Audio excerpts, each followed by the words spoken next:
Humanities Art, Part 12, Shigeru Miyamoto. Miyamoto was born in the Japanese town of Sonobe, a rural town northwest of Kyoto, on November 16, 1952. In an early age, Miyamoto came upon a cave and began to explore the countryside on expeditions that to amazing cool discoveries. This would later become his inspirations in his work on video games, particularly The Legend of Zelda. Miyamoto graduated from Kawazawa Municipal College of Industrial Arts with a degree in industrial design. There was no job lined up.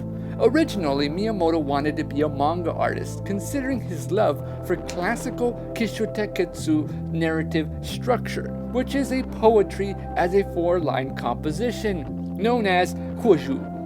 The first is Kekku, introduction. The next is Shoku, development. The third is Tekku, twist. And the last, Gekku, which means conclusion. Kishoteketsu.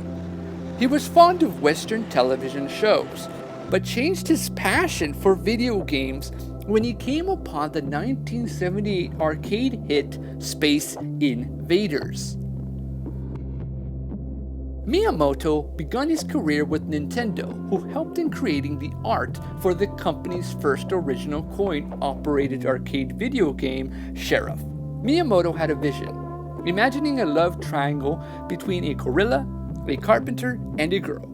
His inspiration came with reading comics of Popeye, Bluto, and Olive Oyl, but trying to get the rights to Popeye failed. So Bluto became an ape, who would be the pet of the main character, where the ape falls in love with his girlfriend and kidnaps her. Other inspirations will be Beauty and the Beast and the 1933 film King Kong as influences. This would be the first time of any formulation of a video game which will become storyline structured. Miyamoto had hopes for his project, but lacked the technical skills to program it himself. He wanted characters to be different sizes, move in different manners, and react in various ways. Thought of using sloped platforms, ladders for travel, with barrels for obstacles, even telling the four-man programming team to have multiple stages, creating a successfully programmed game. Nintendo of America testing disapproved its different maze and shooter games that the game would be not sellable. The American staffers named the woman in the game Pauline, after Polly, wife of Nintendo's manager Don James. The main playable character, initially Jumpman, was named for Mario Siegel, the warehouse landlord. Donkey Kong was a success, working on sequels Donkey Kong Jr. in 1982 and Donkey Kong 3 in 1983. Jumpman would become known as Mario, who would then have a brother named Luigi. The new game was Mario Brothers, which then reworked Jumpman to fit Mario's look: overalls, a hat, and a thick mustache, making him look like a plumber than a carpenter. Mario Brothers had a labyrinthine subterranean network of sewage pipes where the two players can fight off the creatures entering New York sewers from an unknown portal from in the sewer tube's pipes. Nintendo released its first home video game console, the Family Computer, re-released in North America as the Nintendo Entertainment System. Miyamoto next made two of the most momentous titles in the history of video games as a whole: Super Mario Bros., sequel to Mario Bros., and The Legend of Zelda, an entirely original title.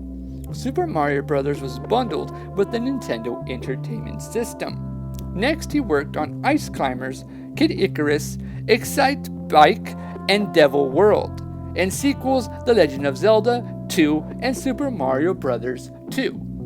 Soon after, Super Mario Bros. 3, which took 2 years to make, this created a new narrative story within the Mario universe, with Mario facing off against Bowser once again. This time, it introduced the 7 Koopaling children, evil bosses that control the different regions of the Mushroom Kingdom. Miyamoto did F-Zero, which took 15 months to develop. which would become one of the launch titles for the Super Nintendo Entertainment System. Working on next, Star Fox, using three-dimensional graphics. Next came Super Mario World, which grew out the story and introduced Yoshi. The second game was Super Mario RPG, where Miyamoto partnered Nintendo and with Square Company. The story takes place in a newly rendered Mushroom Kingdom based on the Super Mario Bros. Series and introduced an evil sword as the antagonist and Bowser, who allies with Mario for his own evil agenda. Then came The Legend of Zelda: A Link to the Past, which introduced alternate or parallel worlds, the Master Sword, and other new weapons and items. Next, he mentored Satoshi Tajiri, who guided him in the creation of Pocket Monsters Red and Green, released in English as Pokemon Red and Blue. He worked on Super Mario 64, expanding the battle between Mario and Bowser. Next, he would develop Star Fox 64 and The Legend of Zelda: Ocarina of Time, and the sequel Majora's Mask. He worked on Mario Kart 64 and Mario Party. He produced games for the GameCube, Luigi's Mansion, and the Metroid Prime, as well as Pikmin and Pikmin 2, based on his experiences gardening. He worked on Donkey Kong and The Legend of Zelda for GameCube and Game Boy Advance. He helped with the remake of Super Mario 64, Super Mario 64 DS. Released The Legend of Zelda: Twilight Princess, The Legend of Zelda: Skyward Sword, produced The Legend of Zelda: Phantom Hourglass, and The Legend of Zelda: Spirit Tracks, which were touchscreen controls, the first in the series. He also produced Super Mario Galaxy, New Super Mario Bros. Wii, and Super Mario Galaxy 2. Miyamoto produced both Super Mario 3D Land and Luigi's Mansion, Dark Moon for 3DS, and Pikmin 3 for the Wii U. Following the death of President Satoru Iwata in July 2015, Miyamoto was appointed as an acting representative director, but was relieved of this position when Tezumi Kimishima took the role of president. Miyamoto served as a creative director on Super Mario Odyssey. Currently, there are plans for creating a Super Mario movie from the creators of Minions Illumination Studios. Time called Miyamoto the Spielberg of video games and the father of modern video games. Super Mario Bros. Almost single-handedly rescued the video game industry back when the Atari failed completely.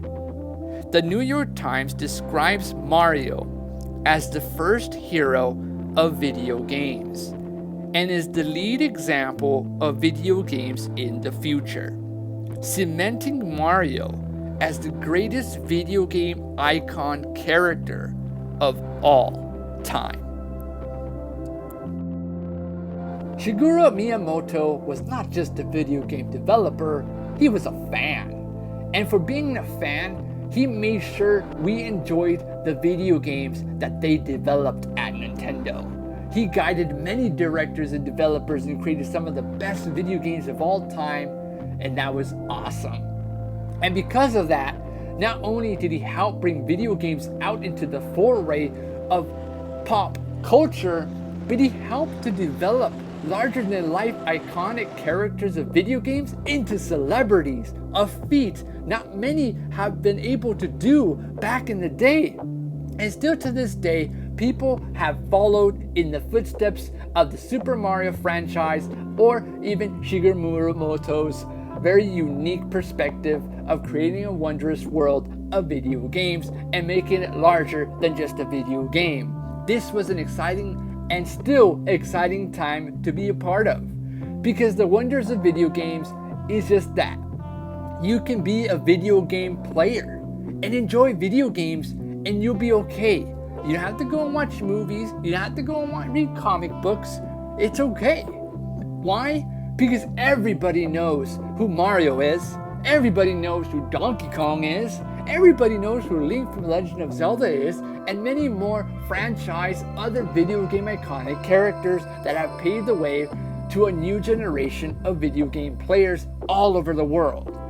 And we can bet our money, in which we usually do when we buy a video game, that Shigeru Miyamoto has helped create a narrative structure in video game history that till this very day continues on inspiring and making many players happy. And that is why Shigeru Miyamoto is part of Humanities Art.